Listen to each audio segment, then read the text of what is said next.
So what did you miss at Jubilee today?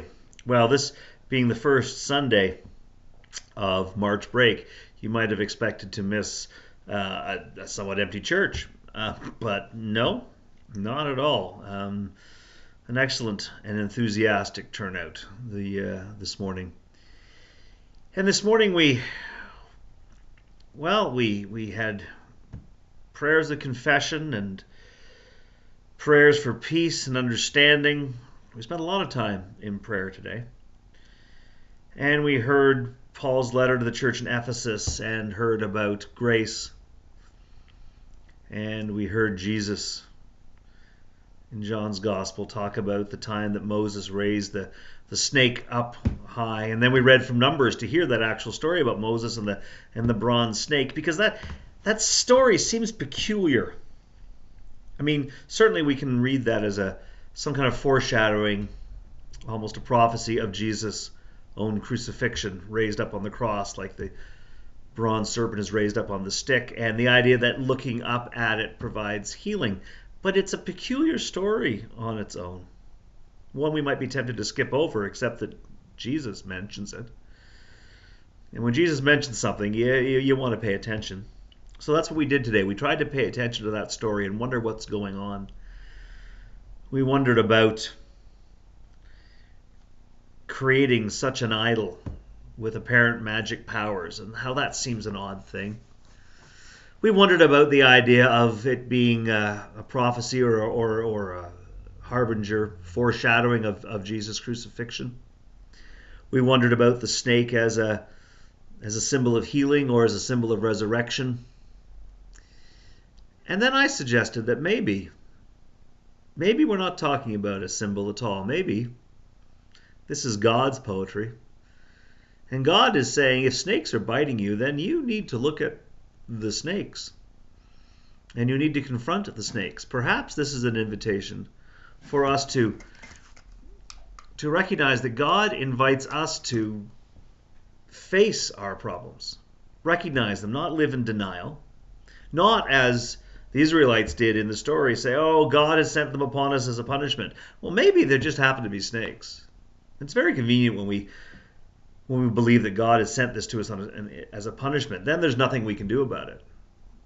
But if we were to recognize the problem, the snakes, or the difficulties in our relationship, or in our economy, or in our community, in our society, with our environment, if we were to face the problems rather than imagining they've simply been sent to us as punishments from God, then maybe we might begin to work our way through them. The Israelites were meant to look up, get their heads up out of the sand, look up, and then I like to believe look up and beyond and recognize the sky, the world, the universe, so much going on, and we're not exactly the center of it. We don't carry the world on our shoulders. It's not all about us. And in that moment of connectedness and yet humility, perhaps we are inspired to ask for help. Nobody ever seems to really, truly get better until they begin to ask for help. And if we humbly ask God for help, not negotiate the help, not make a trade, not demand, not expect it because we're so awesome, but to simply say to God, help me, I don't know what to do. And then we open ourselves up to experience and recognize grace, God's action in our lives. And I told some stories about people who have found themselves in situations where they needed to finally let go and ask for help, recognize that they can't do it all.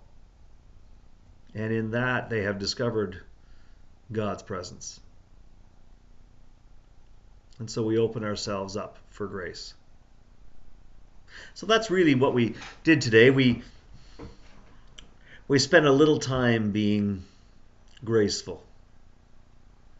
And I would suggest that whether you're with us or not, you too can open your heart, your mind, your imagination to grace, to recognize the world doesn't revolve around you. It doesn't rest on your shoulders.